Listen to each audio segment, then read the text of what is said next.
వరంగల్ ప్రజలకు సేవలు అందకుండా చేస్తూ ఉన్నారు.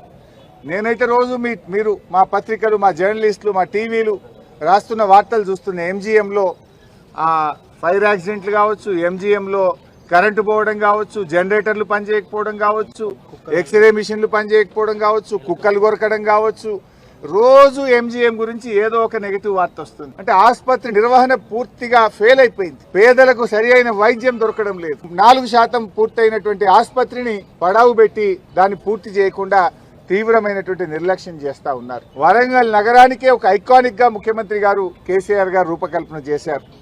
G+23 ఫ్లోర్స్ ఆ రోజు మేము అనుకున్నది ఏంటంటే 14 ఫ్లోర్లు, 14 ఫ్లోర్ వరకు హాస్పిటల్ ఉంటుంది, 14 నుంచి 24 వరకు మిగతా 10 ఫ్లోర్లలో పీజీ స్టూడెంట్స్ అకామిడేషను, డాక్టర్ల అకామిడేషను, స్టాఫ్ నర్సుల అకామిడేషను, బ్లడ్ బ్యాంకు, ల్యాబ్స్, ప్రొఫెసర్లకు, సూపరింటెండెంట్లకు వాళ్ళ ఆఫీసు, ఇవన్నీ కూడా మిగతా 10 ఫ్లోర్లలో ఏర్పాటు చేశారు. అయితే ఈ ప్రభుత్వం వచ్చినాక ఏదో ఒకటి, ఎందుకంటే వాళ్ళు బురద జల్లడమే లక్ష్యం తప్ప ఒక మంచి పనిని ముందుకు తీసుకుపోయే సోయి ఈ కాంగ్రెస్ ప్రభుత్వానికి లేకపోయింది. వాళ్ళు ఏమంటారు, 24 అంతస్తుల హాస్పిటల్ ఉంటుందా అని కొత్త కథ పెట్టింది.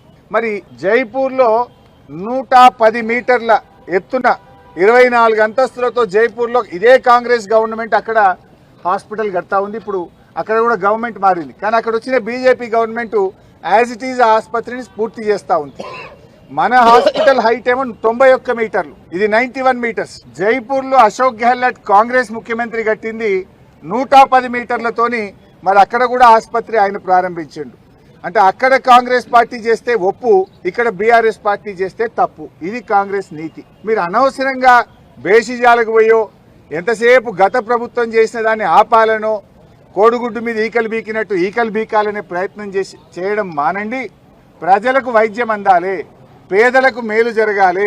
2000 పడకల సూపర్ స్పెషాలిటీ ఆసుపత్రి వరంగల్లో వస్తే ఎంతో మంది పేద ప్రజలకు ఉచితంగా గుండె శస్త్రచికిత్సలు, కిడ్నీ శస్త్రచికిత్సలు, లివర్ మార్పిడీలు కావచ్చు, అన్ని రకాల వైద్యం, ముఖ్యంగా క్యాన్సర్ బారిన చాలా మంది ఇబ్బంది పడి వేల లక్షల రూపాయలు అప్పులపాలైతా ఉన్నారు.